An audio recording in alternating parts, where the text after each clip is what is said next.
Some of this you've heard before, but I think it's worth revisiting because I think it sets up the how do we go forward stage. Marcia mentioned that I've been in the district for 4 years. I am a big champion of the value of arts in its whole experience as a part of a well-rounded education, not just because of the research, but because of my own background. My mom is a concert piano player. I had music around me all of the time. I lived in a house that was filled with connections to musicians and artists and just all of the richness that comes with that from its affective side, let alone the things we know from a research base. And so it's always been a passion of mine.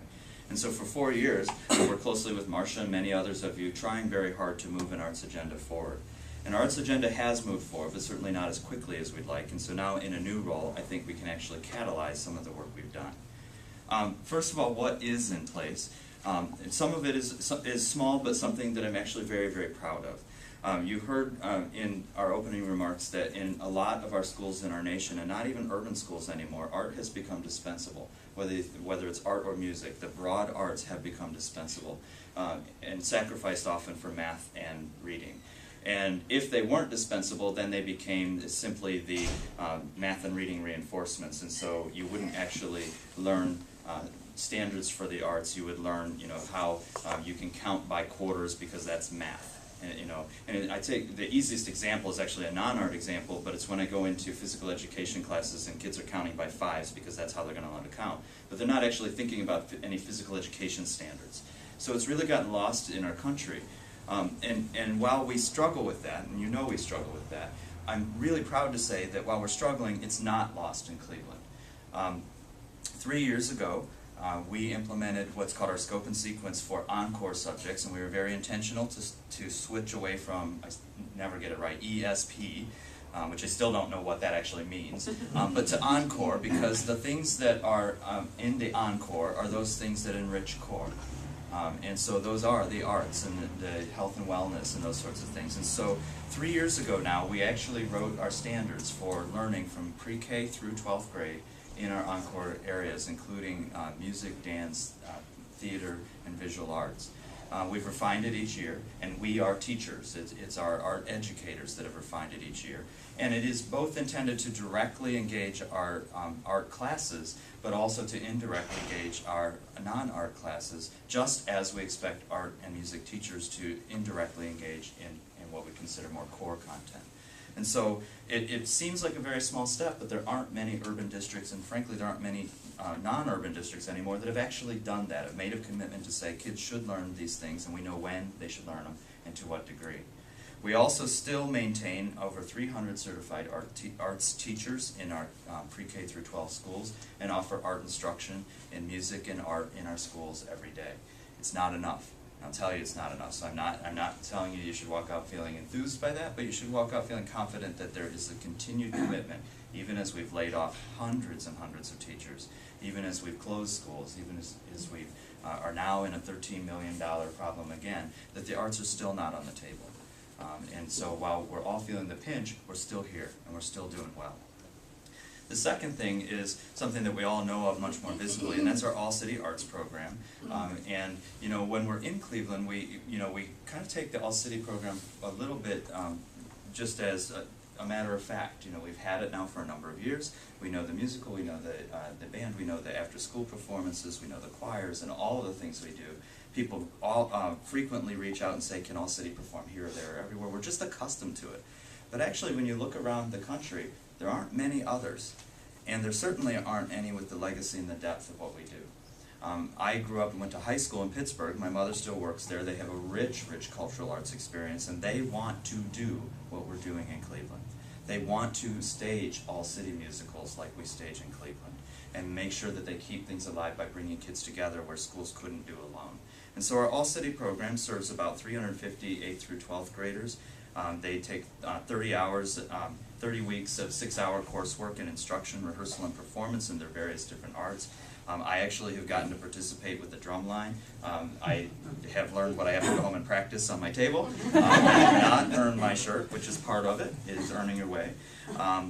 But we have that program, and then it supports also 3,000 3rd through 12th grade students learning the common repertoire from all of the things you support in the public community events that All City helps us to leverage. And then we serve over 12,000 or 13,000 students just in performance and exhibition alone, the Rock Your World with STEAM and the musicals and the performances, the individual ensembles that are out in the community.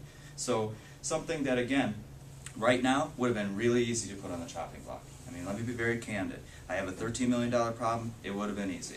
Did not come up. Has not been raised. Not just by me, but by all of the people asking questions about tough decisions. And it says something about the commitment of the district and our community in supporting the arts that we are able to stand up right now. And again, I'm going to talk toward future in a moment. We also have been working aggressively on putting together a portfolio of arts-infused schools. We call them PASS schools, our premier arts specialty schools.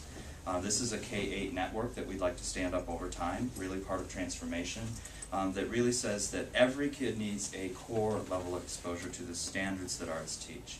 But then some kids really aspire to more than that simple core, and that they need a place to go just like science-oriented kids need a place to go, and kids who really engage well through physical and kinetic energy need a place to go. And so the PASS network is really intended to do that. It's early in its development. One of the things I actually think we're doing well, considering our resources, is not trying to charge ahead and do things we can't, but to move forward and stage ourselves to be ready to do when we can.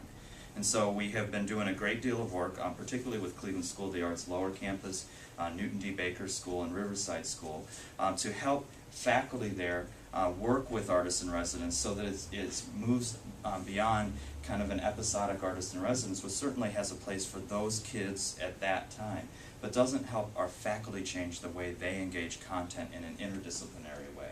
And so it's taking some time.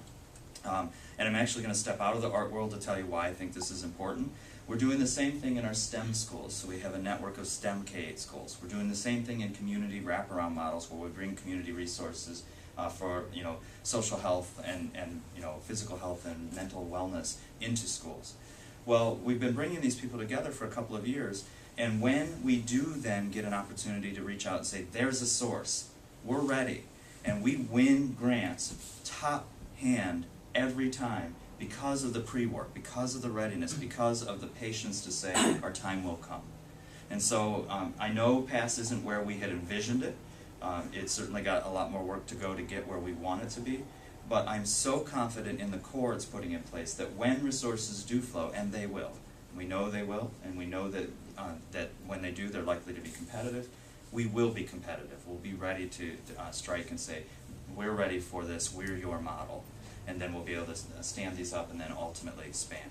We're trying hard to do this in regions of our city so that our families have quality choices in every region, and that also then inspires more kids to consider our upper campus, which I'll share a little news on in just a moment.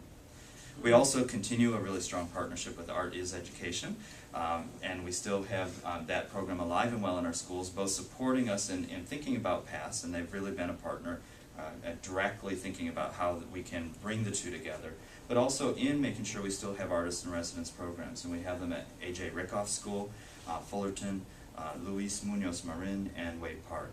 And we're actually considering a little bit of additional options here too, but just really keeping artist residents engaged in schools, and it's an important piece, and frankly, right down the road is one of the best exhibits of it. If you go in Harvey Rice, the permanent exhibition in Harvey Rice was an art in residence from Art is Education.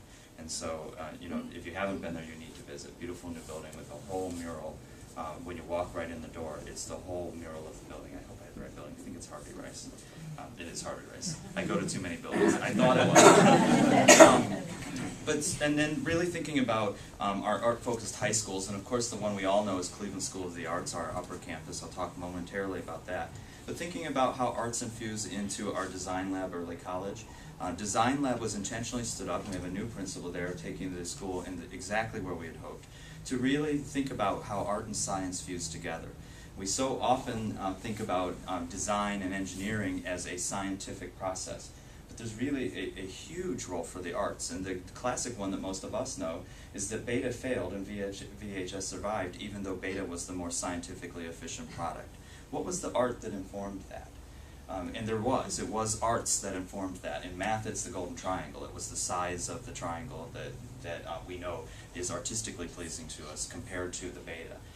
It's the things about why telephones look like they look, why smooth, why, if the perfect example is Steve Jobs and all the things about Apple. Apple gets art infused with technology where IBM and Gates and the others did not. So our iPads and iPhones are rounded on the corners, our laptops are not. And those artistic expressions, the way it moves, the way you can move a page and it's fluid instead of being very technical, those kinds of things really influence, and that's what Design Lab is intending to do. The School of Architecture and Design at John Hay takes it from another lens, really thinking about the art of construction and building. And again, there's a real art, and when we look at buildings, particularly historical buildings, art played not only an aesthetic purpose, but it played an actual scientific purpose, that you needed certain counterweights in certain places, and statues and gargoyles and things of that nature provided aesthetic ways to add that additional weight. And so when buttresses came out of buildings, you could either just have this big ugly thing stick out, or you could put a statue on top of it. Art actually plays a critical role, not only in the environment you're looking at, but in the fact that that building can stand or that bridge can be there. And so that's where that school really studies. The Cleveland School of the Arts, I am pleased to announce 3 things. 2 you probably are already aware of, the third that is maybe news to you. First is that we have both a principal and an artistic director for the school, and they're both here. Mr. Kuntz is our principal and academic director of the school, and then Tony Sias has taken on the role of artistic director of the school. And that was an intentional move to ensure that we say that in even these tough times, that in a school of performance and production needs an artistic leader and an academic leader if it's going to be top in both. And I would think you would agree we have the top in both, in Andrew and Tony. And so I'm very pleased that we've started that this year. We've done some realignment to make sure we don't lose the things that Tony was doing for us in the district by continuing to support arts at the district for the rest of the program, but to put a lot more attention to alignment between arts and academics and in aligned programming in both, with Andrew and Tony working side by side. The news you may not have heard is that our board will be voting on October 25th to begin the demolition of the arts building that is on Stearns Road so that we can rebuild. So the project is moving forward, and we're really excited about that. We're also anticipating some exciting news about that property itself that should be public in just probably within a week or 2. So stay tuned. Good news is happening, and that Cleveland School of the Arts campus that we've all envisioned is moving forward. And then, the fourth and final is really the school-initiated projects and programs with all of our community partners. There are over 30 communities and organizations that are actively participating, and you know them, the orchestra and the art, Museum of Art, the community colleges, the Playhouse, all of those. And I would say that that's where I would think that from an arts community perspective, there is still the most promise, but frankly still a lot of work to do. And I said this before as I visited, one thing that I've learned about Cleveland since coming here 5 years ago is that both the promise and perish of our community has been its rich philanthropic investment, and that it allowed a lot of autonomous work, and great autonomous work. But we're just now starting to figure out how to align all of those works in ways that, I hate the word, but that are synergistic. That I get to still do my mission, but by doing my mission in an aligned way, I'm furthering a broader mission. And I think that's something that as an arts community, honestly, we have to have a little bit more talk about. Because we talk a good game about it, but then we still really focus on our performance or our exhibition, and we haven't done as tight of a job as some of the other kinds of community organizations, in my opinion, in really aligning so that we create a broader one, particularly around our education agenda. So I offer all of that and to say, so how are we actually going to do this? Because I've been talking about this stuff for 4 years. And for 4 years we've been cutting budgets. And so here I'm standing in front of you now, even as I'm cutting another $13 million. So briefly, because I am going to honor our 9:15 and I do want to do questions, but briefly, here's the notion of this. I fundamentally believe that we can rethink how we fund our schools in Cleveland. And in doing that, we can say what are some things that we want. We have to move away from a costing strategy where we just say everything's 5% cut, or and really get into an investment strategy. And So there's a notion here, and we've still got to frame it out, but we need to be having this conversation as a community. You know, we know that we can keep just expensing our way out of the next problem and getting smaller and smaller and tighter, and frankly, if we don't do business differently, that's what we're going to do. But what if instead we said, look, we'll keep using the dollars we have for that as they decline, and you know, we'll keep that part, but let's take some new dollars and do something completely different with them. So it's not just try to fill the hole, because frankly it won't work.